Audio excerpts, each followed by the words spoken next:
بسم اللہ الرحمن الرحیم۔ السلام علیکم۔ اللہ کے محبوب صلی اللہ تعالیٰ علیہ وسلم کا ذکر پاک محبت سے کر لیجئے۔ محمد الرسول اللہ صلی اللہ علی حبیبہ محمد و آلہ وسلم۔ زندگی کے ہر جائز کام کے آغاز اور اختتام پر اللہ کے محبوب علیہ السلام کا ذکر پاک کرنا باعث برکت اور باعث رحمت ہے۔ سیرت رسول عربی صلی اللہ تعالیٰ علیہ وسلم قدم با قدم جاری ہے۔ ہم حضور صلی اللہ تعالیٰ علیہ وسلم کے اہل نسب کے بارے میں سن رہے ہیں۔ الیاس یہ قبائل عرب کے سربراہ اور سردار تھے۔ اہل عرب انہیں سید العشیرہ کے لقب سے یاد کیا کرتے تھے۔ تمام معاملات ان کی خدمت میں پیش کیے جاتے۔ سب سے پہلے قربانی کا جانور لے کر بیت اللہ شریف میں جانے والے یہی ہیں۔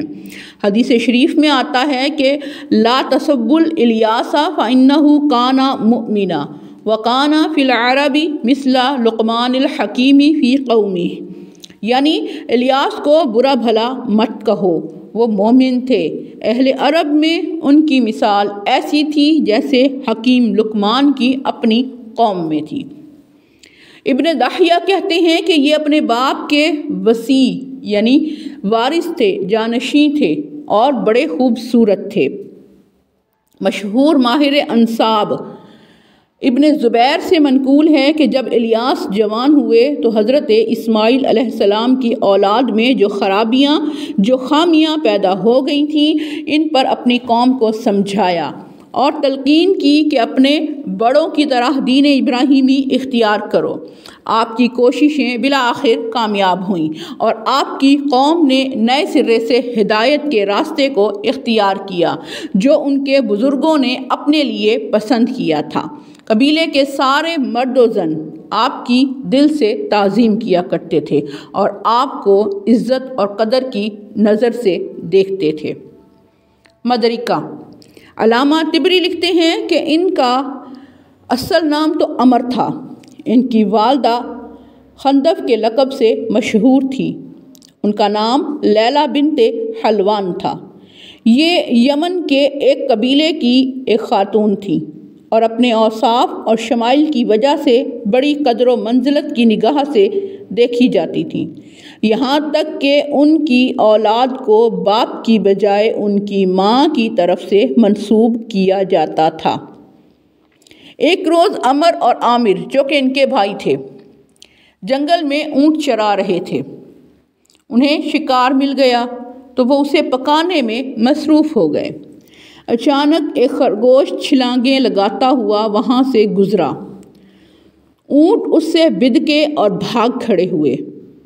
عمر نے عامر سے پوچھا کہ اونٹوں کے پیچھے جاؤ گے یا شکار پکاؤ گے؟ اس نے شکار پکانے کی حامی بھر لی، یعنی عامر نے شکار پکایا اور عمر اونٹوں کے پیچھے دوڑے اور انہیں جا پکڑا اور ہانک کر واپس لائے۔ شام کو دونوں واپس آئے، باپ کو واقعہ سنایا تو باپ نے عمر کو کہا انتا مدرکہ اور عامر کو کہا انتا طابخہ، اور پھر دونوں انہی ناموں سے مشہور ہو گئے۔ خزیمہ ان کے بارے میں اتنا ہی معلوم ہو سکا کہ ان کی والدہ کا نام سلمہ بنت اسلم تھا۔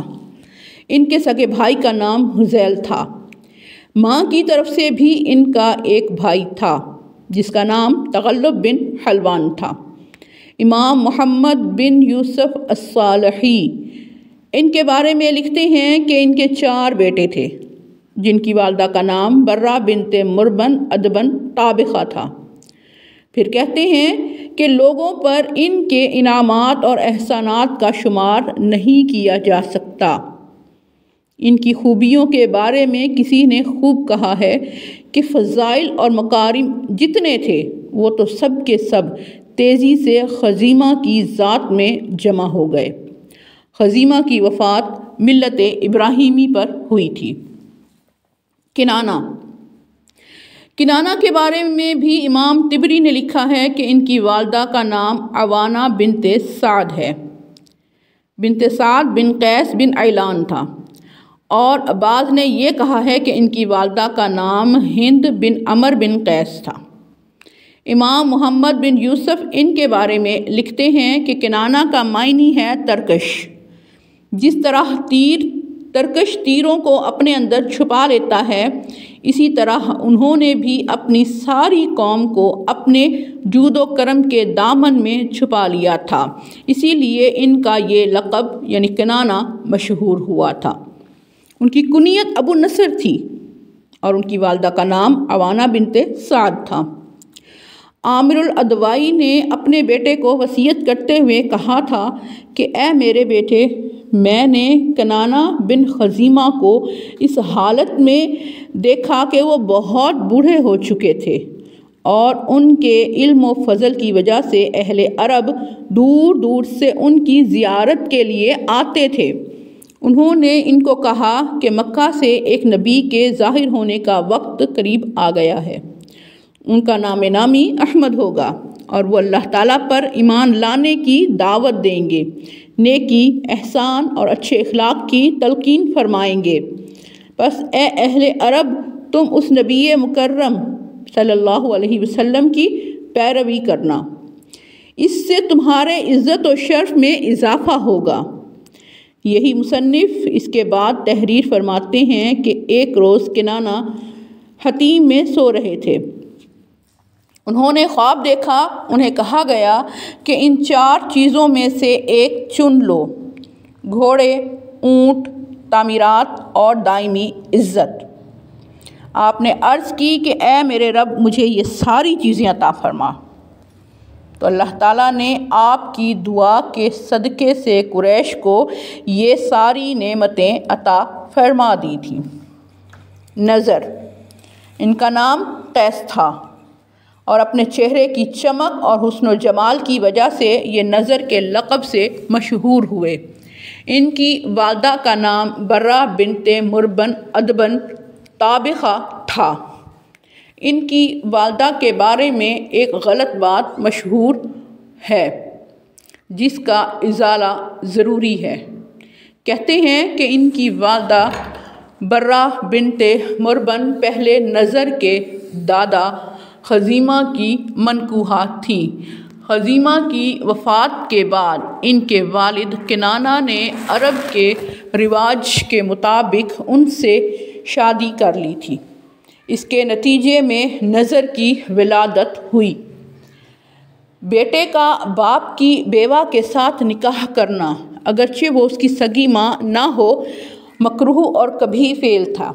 آج ہمارے مذہب میں تو حرام ہے، زمانہ جاہلیت میں بھی اسے کبھی فعل یعنی برا سمجھا جاتا تھا، تو نظر کی ولادت کو بھی برا سمجھا جاتا تھا۔ ہم قارئین کی خدمت میں ابو عثمان الجاحظ کا ایک اقتباس پیش کرتے ہیں، حقیقت حال واضح ہو جائے گی۔ جاحظ ایک آزاد منش محقق تھے۔ اپنی تحقیق سے جس بات کی حقانیت ان پر واضح ہو جاتی، اس کے اظہار میں وہ بڑے ہی بے باک تھے اور کسی کی مخالفت کی پھر پرواہ نہیں کرتے تھے۔ وہ لکھتے ہیں کہ کنانہ کے والد خزیمہ کا جب انتقال ہوا تو زمانہ جاہلیت کے رواج کے مطابق انہوں نے اپنے باپ کی بیوہ کو اپنی زوجیت میں لے لیا تھا، لیکن وہ جلد ہی انتقال کر گئی تھیں۔ ان کے شکم سے نہ کوئی بیٹا پیدا ہوا اور نہ کوئی بیٹی پیدا ہوئی۔ اس کے بعد کنانہ نے اپنے پہلی بیوی کے بھائی کی بیٹی کے ساتھ نکاح کیا، یعنی اپنی پہلی بیوی کی بھتیجی کے ساتھ نکاح کیا، جس کا نام برہ بنت مربن ادبن طابخہ ہے۔ ان کے شکم سے کنانہ کے فرزند نظر پیدا ہوئے۔